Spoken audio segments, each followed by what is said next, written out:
For a lot of actors, one of the most prestigious names or even associations for them is being called a method actor. When you think of method actor, you can think of the names of Gary Oldman, Christian Bale, Daniel Day-Lewis. I mean, the list really just goes on and on. It's an incredible feat to be known as a method actor because you put yourself through so much training, and you can lose weight, gain weight. You can keep on an accent for years after.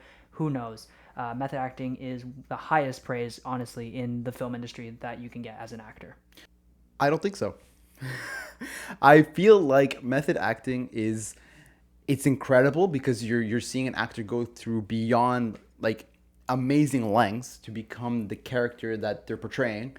But I find it ridiculous in the sense that if you're an actor, like you should be able to cut between the character and your real life, right? It's you shouldn't need to basically portray the character. Yes, some characters are really messed up, like the Joker, for example, where it stays with you. But that's where the acting, I guess, ability comes in, where you really need to like cut between, because it's basically a tragedy what happened with Heath Ledger, an incredible method actor who basically took on the personality of the Joker and like in terrible ways for his personality. I mean, not his personality, sorry, but with his emotional state. And I find it's incredible to be able to do it as like a feat, but I find it's ridiculous in the sense that it messes with you. I don't know. What do you think, Will? I'll be in the middle between you guys. Yes, it's incredible to be name dropped with that list. Like you said, Bale, Oldman, Daniel Day-Lewis. Like, there's crazy good actors in that list. But it depends what you want to say about method acting. Is it staying in character 24/7 on set even when you're not recording? Or is it more of a Christian Bale approach where you can gain 100 pounds, then lose 75 3 months later, gain it back? So it depends in what category of method acting you want to be known, I guess. Because I agree that staying in character, like on set when you're not recording, can be seen a bit ridiculous, especially for a role like the Joker. Like just walking around with face full of makeup and being the Joker seems a bit ridiculous. But I mean, the list is insane of all the good method actors in there. I've seen like a couple of like clips of like Leonardo DiCaprio, for example, right before he's about to like record. He's pretty much just like staring into nothingness, and then all of a sudden just like a little head bump, and he's in his role. It's like I find that's what you need. You need to separate the character from yourself, or else that's when trouble comes in. But these actors are just incredible, and you're seeing these amazing performances because they did method acting, right? Like all these names that we just dropped, they're incredible performances in every single time they did method acting, because it's for a reason, right? It's because they took on the personality of the character, and it just really shows because it's not necessarily acting in that sense. I guess it's really just taking on the personality. I think that's literally what it is, right? It's really, really strong. It's very strong performance. Yeah, so let's talk about some of these actors then. Let's start with one that we've talked about already, Christian Bale. Losing weight, gaining weight. I mean, it's incredible. If you've watched The Mechanic, I mean, that's terrifying. Really. And then to do Vice and go the complete opposite and gain like 100 pounds over what his normal walking weight is. It's insane. And I'm pretty sure right after the Machinist or whatever, he did like Batman like a year later. Yeah. And it's like crazy, like 80 pounds just like that. Yeah, that can't be good for him though. It works well for him, like we said. Phenomenal actor. I don't think he's ever done a bad performance, but there has to be a toll on his body at one point. Doing that many drastic weight transformations, like, has to do something to your body. Yeah, no, it definitely does.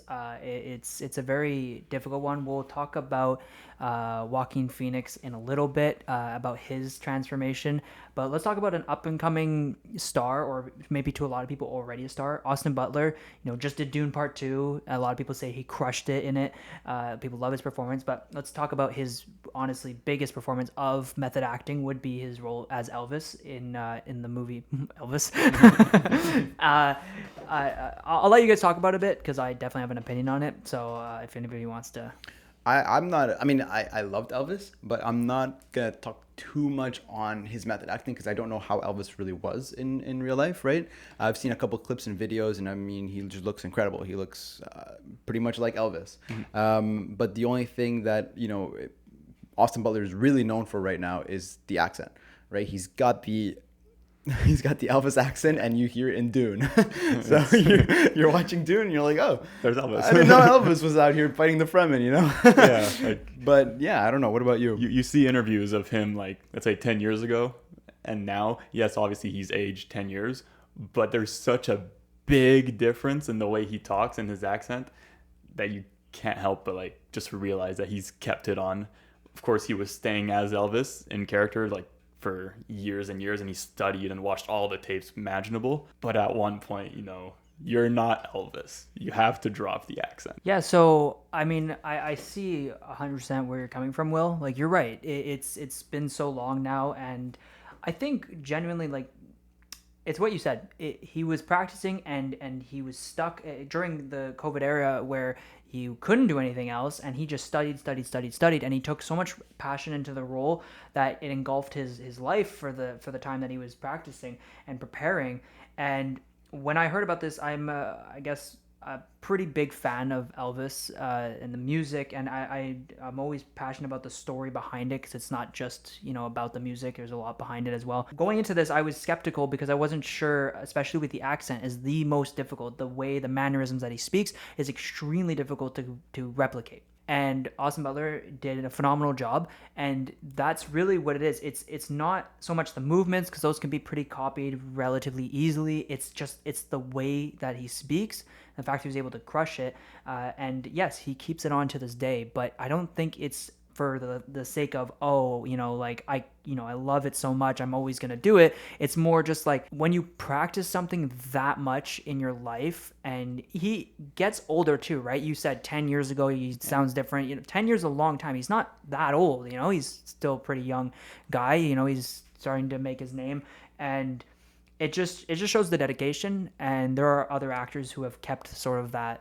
persona up a little bit, but this is one of the, I think, more the extreme, where you really, like you said, you can hear it in Dune, so like it's harder to get away from it. But yeah, that's just my perspective of it, at least from someone who knows the context behind it. Yeah, no, it's not to take anything away from him. Like you said, he crushed it. He did a great job. It's just he needs to. Yes, it engulfed his life during COVID, and especially during COVID, like it's a completely different scenario than any other method actor like is used to, right? Like literally being stuck at home, not being able to do and interact with anyone. But at a certain point, I feel like if you want to get that involved, I think you need to be able to like click and be like, okay, next, and like really, I don't know what the right word is, like really try to get the accent out, because when it becomes noticeable in other movies, that's when people can like start taking you maybe a bit less serious as an actor. I heard he's been seeing a dialect coach to get rid of the accent. Yeah. Apparently, yeah, because it's just he notices it too apparently, but he just can't get rid of it. Yeah. It's just like you said, Alex. It's a lot of work that he just put into it, and a lot of passion, right? It's the passion and work that just stuck with him. The fact that you can hear it in Dune takes you out of the movie a little bit, right? So that method acting pushed him very, very far for the one Elvis role, but then when you're seeing it in other movies, it's pretty hard to like get him out of it. Yeah. Yeah, I mean, we're talking about other actors with accents and all that stuff, but a pretty well-known actor for method acting is Gary Oldman. I know, Alex, you had a lot of stuff to talk about him. Yeah, I mean, Gary Oldman is just one of those actors who he could pop up in a movie and you'd be like, what? Like, you're in this movie? I mean, okay, I go back to the old tradition of Forgotten Popcorn way back, if you've watched the first episodes, like first 15. But Oppenheimer, I mean, I had no idea he was in the movie. He pops up, and then I kind of go, this guy looks familiar. And then, like, I Googled it after, and I was like, what the hell? Like, just out of nowhere, just pops up. And, of course, Christopher Nolan and everything. But it's just, he does it. I mean, even in Harry Potter, he catches me off guard. I've watched that movie a million times, and I still look at it going, that's you? Like, I know he's a bit younger, but still, like, it's just so much transformation in every role he does. And it's not just looks, it's mannerisms, it's the way he speaks, it's all of it. So it's crazy. Yeah, and he's a good example of being able to transition really fast between movies, because how many movies has he done in his career? Like, he's in, I want to say, almost everything. He's in at least 2 movies a year, it feels like, at this point. And he's just able to have completely different mannerisms in every movie. And yeah, one of the GOATs, like one of the best of all time. Yeah. We wanted to mention Daniel Day-Lewis because obviously, I mean, like, a guy's won so many Oscars. I mean, he's a phenomenal actor, but unfortunately, between the three of us, we haven't watched a ton of his work, so we don't want to comment on something we don't necessarily know, and do unjust to the work that he's done, unlike these other actors who we have seen. But let's talk about the trio here, the Jokers, right? You have three different ones that, Phoenix, Heath, and I want to talk about Jared Leto, because we talk about the good of method acting, but sometimes it's taken a bit too far, and it goes back to what you said, Alvaro, about disassociating yourself with the character when you're on set, being able to snap in and out of it. Jared Leto had a hard time doing that, whether it was on purpose or not, hard to say, but there's talks of how the cast felt with him around. It was just kind of overdone to the point where it's not maybe method acting, maybe it's just being an asshole.